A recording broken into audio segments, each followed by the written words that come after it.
एक ऐसा कवि जिसने सारे नियम तोड़ दिए और कविता को हमेशा के लिए बदल दिया। नाम है जॉन डन। आज हम बात करेंगे इसी विद्रोही कवि की। तो सवाल ये है कि एक रूल ब्रेकर, एक बागी, आखिर एक क्लासिक कैसे बन जाता है? कैसे कोई समाज के नियमों को चुनौती देकर आने वाली पीढ़ियों के लिए एक मिसाल बन सकता है? चलिए इसी गुत्थी को सुलझाते हैं। तो सबसे पहले बात करते हैं विरोधाभासों की। जॉन डन की कहानी को समझना है तो उनके जीवन के सबसे बड़े, कह सकते हैं, एक फंडामेंटल कॉन्ट्रडिक्शन को समझना पड़ेगा। और इसकी शुरुआत उनके जन्म के साथ ही हो गई थी। सोचिए, एक तरफ उनका बैकग्राउंड, एक अमीर संपन्न रोमन कैथोलिक परिवार, और दूसरी तरफ हकीकत, एक ऐसा इंग्लैंड जो कैथोलिक धर्म का कट्टर दुश्मन था। 1572 में जब डन पैदा हुए तो वो एक तरह से दुश्मन के इलाके में पैदा हुए थे। उनकी अपनी पहचान ही उनके लिए सबसे बड़ी मुसीबत थी। और ये तो बस शुरुआत थी। उनकी पूरी जिंदगी ही संघर्षों से भरी रही। चलिए देखते हैं कि उनके शुरुआती दिनों में उन्हें किन किन मुश्किलों से गुजरना पड़ा।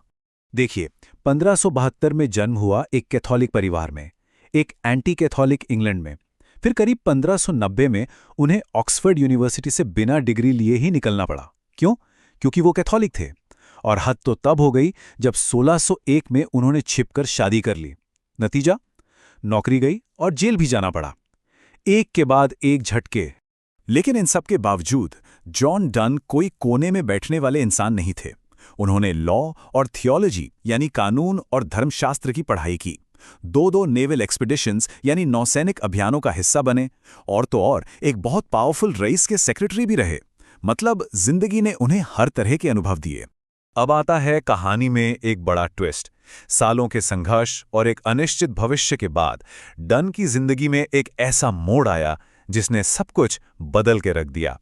बस ये नंबर याद रखिए, 42 साल की उम्र।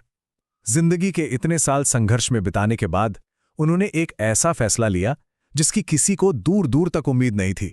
और वो फैसला था 1615 में जॉन डन ने एंग्लिकन चर्च में दीक्षा ले ली। सोचिए, एक जन्मजात कैथोलिक, एक विद्रोही, अब उसी चर्च का हिस्सा बन रहा था जिसके खिलाफ उसका पूरा जीवन एक संघर्ष था। कुछ लोगों के लिए ये एक धोखा था, कुछ के लिए प्रैक्टिकल फैसला, लेकिन इसी फैसले ने उन्हें अपने दौर के सबसे बड़े उपदेशकों में से एक बना दिया। तो उनकी जिंदगी में जो ये उथल-पुथल थी, जो ये विरोधाभास थे, वो सब उनकी कविता में उतर आए। अब देखते हैं कि कैसे इन अनुभवों से एक बिल्कुल नई तरह की पोइट्री ने जन्म लिया। और इस नई पोइट्री को नाम मिला मेटाफिजिकल पोइट्री। ये एक नए किस्म की कविता थी जिसे जॉन डन ने ही शुरू किया। अब सवाल यह है कि ये बाकी कविताओं से अलग कैसे थी? इसमें ऐसा क्या था जो पहले नहीं था? देखिए, उस दौर में जो कविता लिखी जा रही थी वो थी पेट्रार्कन परंपरा की। मतलब एकदम आदर्श प्यार, सुंदरता की बातें। लेकिन डन का तरीका वो बिल्कुल अलग था।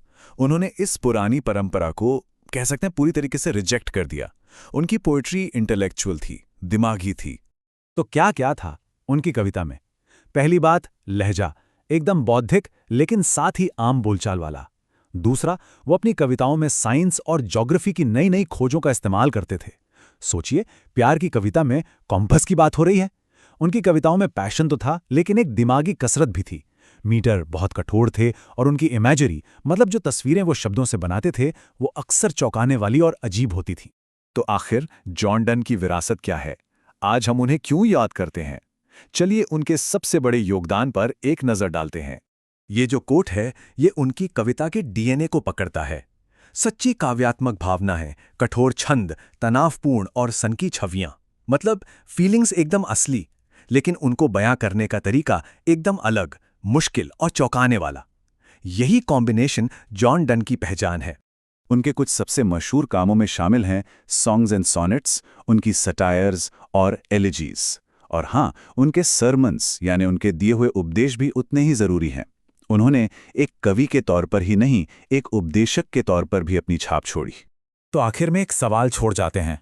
जॉन डन की जिंदगी देखकर ये सोचना लाजमी है कि क्या सच में कुछ नया बनाने के लिए, इनोवेशन के लिए संघर्ष और मुश्किलों से गुजरना जरूरी है? क्या महान कला हमेशा दर्द से ही पैदा होती है?